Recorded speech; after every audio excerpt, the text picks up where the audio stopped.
Friends and family, welcome to another episode of Uncomfortable Conversations with a Married Woman. In this episode, we're going to talk about physical intimacy, aka sex. Yes, we're going there. I told you nothing's off limits.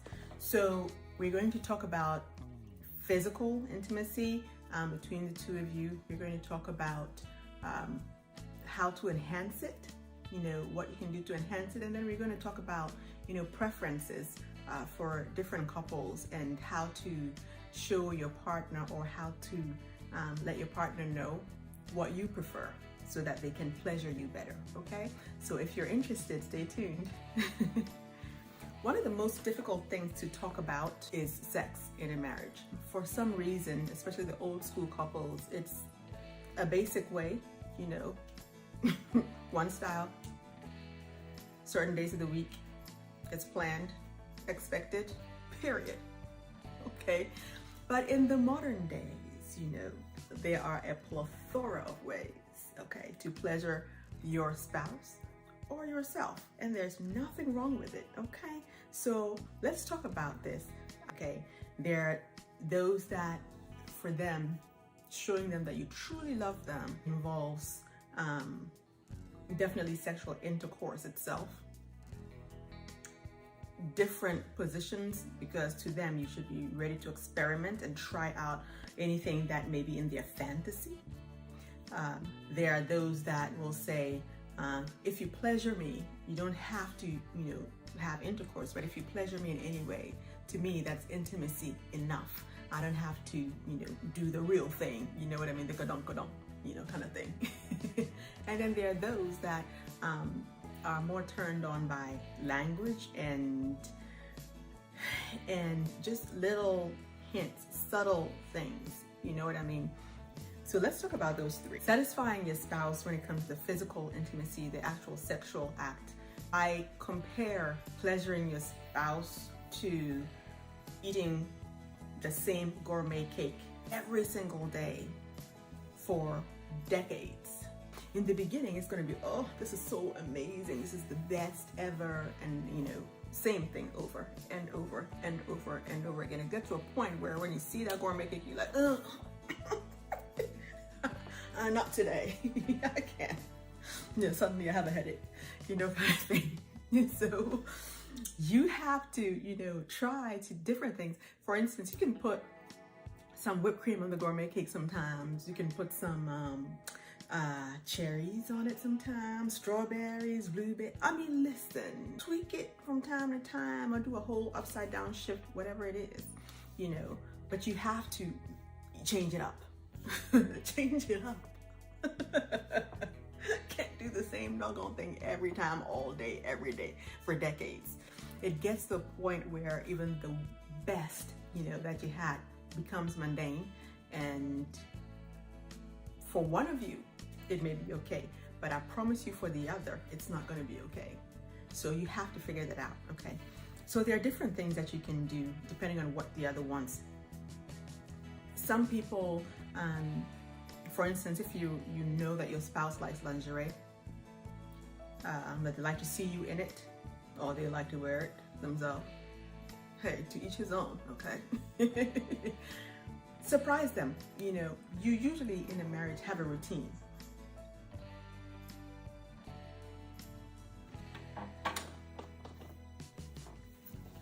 So, where was I? Yes. So if your partner likes lingerie, that's, there are so many different kinds of lingerie out there. They used to be uncomfortable and stiff. Trust and believe they are not anymore. I mean, they've become so nice and comfortable to wear, and I'll show you some. Sometimes you can surprise them with it under your clothes, you know what I mean?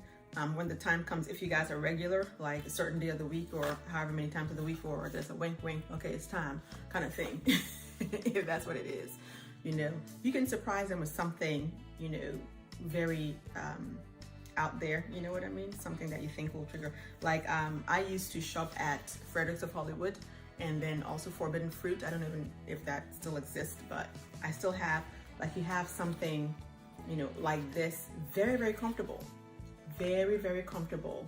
And you get in whatever color you want, You can have something like this that you even wear under, like a short blouse or, mid, blouse that just hangs like right under your butt. And then you have this that has a little bow right here. This is very comfortable. Trust and believe it's comfortable. I used to buy like tons of them. This is some of the older stuff that because of the metal, sometimes it's not that comfortable. So this really is supposed to hold it, but sometimes it doesn't stay like you sit and then it snaps. So you have to be careful what you pick. Outside of that, there are very, very simple things like this.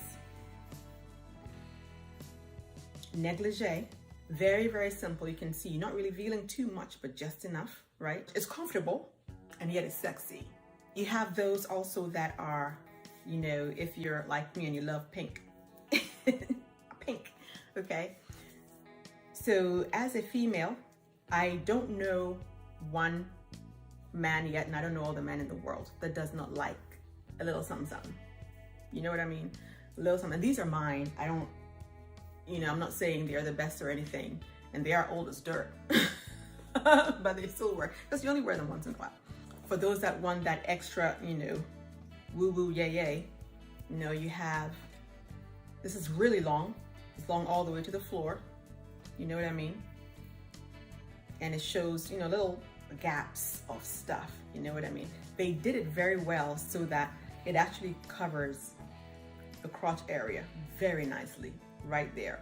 It truly, truly is gorgeous to wear. For those of you that would just have, a shorts and a t-shirt kind of thing, you can take it up a notch a little bit. You can have your up and down, yes. One of these and a pair of shorts to match right there. You know what I mean? And that is very comfortable, but it definitely suggests a little something, something. Okay? Yeah, I'm ready for you, baby. But anyway, I'm playing the fool. Don't mind me. Look at my hair in a hot mess. What the heck happened? I hear people say, like, when is your birthday? When they get sex. I'm like, so 365 days out of the year, and you only get it that one day. That is a recipe for somebody to cheat. That is a recipe for somebody to yield to temptation. So you have to be very careful knowing your spouse's needs. If they're the kinds that have to have every other day, or the kinds that can go once a month or once every 2 weeks, whatever it is. But you want to make sure that you're in their rhythm so that they are physically satisfied. From a woman's perspective, who is it that said this? I heard them say, the way to a man's heart is to make sure his doodads are empty and his stomach is full. That's what I heard. And trust and believe. It's that simple for most. For most. Of course, it's not like you're doing that and then you're insulting them, calling them names or, smacking them on the head, and you don't, I talk about respect and kindness all the time. Yeah, no. But, when it comes to physical intimacy, absolutely. You want to make sure that, again, to some people, food, making them their favorite dish, is sexual to them. And that can initiate a little something, something, you know what I mean? So you do you, boo, you do you. Then it comes to those people that want certain things, but they can't say it from you. Your spouse may want a little kinkiness, 50 Shades of Grey-ish. Okay? And they can't say it because they may think, oh, you would never go for that. I encourage you to communicate. Communication is key in any relationship, especially a marriage. Communicate, communicate, communicate. But seriously, you want to make sure that you're able to tell your spouse what you want. If you have a fantasy, it's not necessarily for your spouse. Sometimes it's for you. I love lingerie. I don't have to show it to anybody to feel feminine when I wear it. I can have lingerie under my clothes. I'm going out somewhere and I'm just wearing lingerie under my clothes and it makes me feel good, period. It's not necessarily because I want to have sex with somebody or because I want to show it off to anybody. I love myself, looking at myself in the mirror, wearing lingerie, period. So if you have a spouse that doesn't say it, try different things and you will see from their facial expression and from their body language, did they like it or did they not like it? And it's okay if they don't like it. Don't get offended. Everybody's different. Just because you want it that way doesn't mean they want it that way. You have to compromise sometimes. I love dressing up, as you can see. I used to have, French maid outfit. I had a female cop outfit. I had a belly dancer outfit. I had a disco ball, kind of outfit. If I wear it around the house and you like it, come on now. If you don't, it's okay, because I love myself in it. So you have to remember that one of the sexiest things is a person's confidence. Now, I'm saying this, and I know the larger women are going to say, yeah, that's because you're small and everything. I promise you, if I had your body, because a lot of y'all large women have this and that. Yeah, baby. I'm sorry. I'm doing too much. But yes, ma'am. Yes, ma'am. I would be accentuating and effectuating and communicating, okay? Yes, ma'am. So I'm just trying to tell you, don't be ashamed of your body. Whatever you have, there's something out there that will flatter you. Look for it, and wear it with your head held high, okay? And do your thing. If you want to wear high heels with it around the house, do it. You have to remember, confidence is just like, I don't even know, it's like a main ingredient in all of this. If you wear these things and you don't have confidence, it shows through. It's not attractive to a lot of people. So you definitely want to have that confidence and go put it on. Go put it on. Go and be blessed, put it on, okay? There are folks that want to add toys, and there are all kinds of toys out there. There are different stores that have them. Find some of these stores online, but go into the store, because online is completely different from in the store. You get to touch it, you get to feel it, and it's really creepy. They're making these toys that actually feel almost like human skin. Amazing.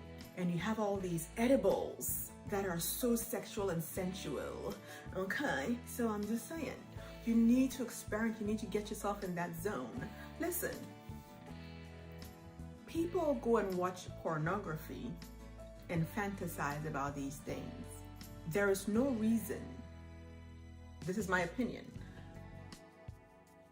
when you're married, for your spouse to find satisfaction in that. You can be it for your spouse and more. Yes.